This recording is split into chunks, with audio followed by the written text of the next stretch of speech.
Good morning students. आज हम पढ़ेंगे समास। बच्चों, समास पढ़ने से पहले हमें संधि का पता होना आवश्यक है। पिछली कक्षा में हमने पढ़ा था कि संधि वर्णों के मेल को कहते हैं। वर्ण आप समझते हो, अ आ क ख से ह क्ष त्र ज्ञ, ये सारे हमारे पास वर्ण हैं। अगर हम इनको जोड़कर लिखते हैं तो शब्द बन जाता है। तो उन्हीं शब्दों को हम जब जोड़ेंगे, दो शब्दों को जोड़ेंगे तो वो क्या बनेंगे? समास। जैसे वर्णों के मेल को हम संधि कहते हैं, उसी प्रकार दो शब्दों के मेल को हम कहेंगे समास। तो समझ आ गया होगा बच्चों, दो शब्दों के मेल को जो नया शब्द बनता है उसे हम समास कहते हैं। जैसे राजा का पुत्र, राजपुत्र, ये दो शब्द हमारे जुड़ गए हैं, राजा पुत्र, तो ये जुड़कर राजपुत्र बन गए हैं। तो ये शब्दों के मेल से ये नया शब्द बन गया समास। अब ये तो पता चल गया होगा परिभाषा से कि समास में दो पद होते हैं, एक पहला पद, एक दूसरा पद।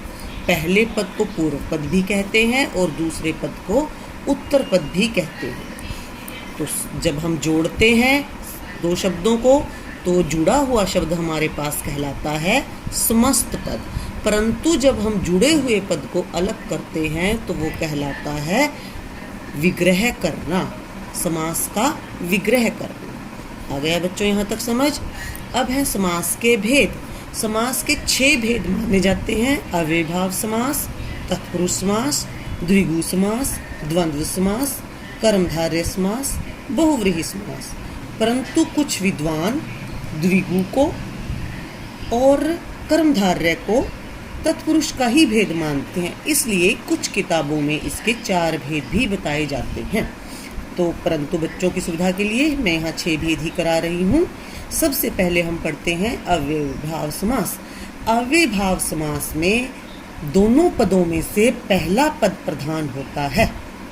दोबारा देख लीजिए, अव्ययीभाव समास में दोनों पदों में से पहला पद प्रधान होता है, अर्थात इसके जो पहले शब्द हैं वो आ, भर, यथा, प्रति इस प्रकार के होते हैं। जैसे आजीवन, भरपेट, यथासंभव, प्रतिदिन। इस प्रकार से हमें पहले पद में से पता चल रहा है कि पहले पद की वैल्यू अधिक है, इसलिए इसको अव्ययीभाव समास कहा जाता है।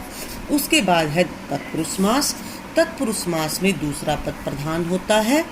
जैसे शोकाकुल, शोक से व्याकुल, यश प्राप्त, यश को प्राप्त।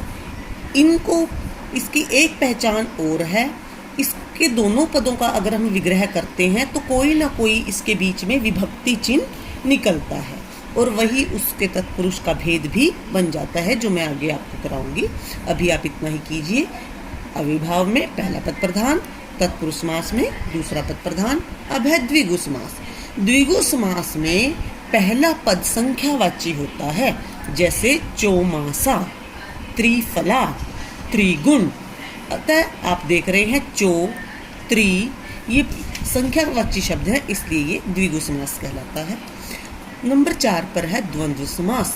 इस समास में दोनों पद प्रधान होते हैं। इस समास की पहचान है दोनों पदों के बीच में एक छोटा सा हाइफन लगा होता है, और अगर हम इसका विग्रह करते हैं तो और आता है। जैसे माता पिता, माता और पिता, दिन रात, दिन और रात। इस प्रकार के शब्द द्वंद्व समास कहलाते हैं। दोबारा से देख लीजिए, अव्ययीभाव समास में पहला पद प्रधान, तत्पुरुष समास में दूसरा पद प्रधान, द्विगु समास पहला पद संख्यावाची, द्वंद्व समास में दोनों पद प्रधान। उसके बाद है कर्मधारय समास। कर्मधारय समास में दोनों पदों में विशेषण और विशेष्य का संबंध होता है। जैसे नील गायें, अर्थात विशेषण जो शब्द विशेषता बता रहा है, विशेष्य जिस शब्द की विशेषता बताई जा रही है। विशेषण हो गया नील, नील शब्द विशेषता बता रहा है, और किसकी विशेषता बता रहा है? गाय की, इसलिए विशेषण और विशेष्य बन गए नील गायें, नीली गाय। अतः ये कर्मधारय समास बन गया। आगे है बहुव्रीहि समास। इस समास की विशेषता है कि इसमें कोई पद भी प्रधान नहीं होता, बल्कि कोई बाहर का पद ही प्रधान होता है। जैसे लंबोदर, लंबा है उदर जिसका, लंबा है उदर जिसका, किसका हो लंबा पेट कहा जाता है? अर्थात गणेश को अतः यहाँ ना लंबा प्रधान है ना उदर प्रधान है, यहाँ गणेश ही प्रधान है। इसलिए इन दोनों पदों में से कोई पद प्रधान नहीं, इसलिए तीसरा पद गणेश प्रधान है। अतः यहाँ हुआ बहुव्रीहि समास।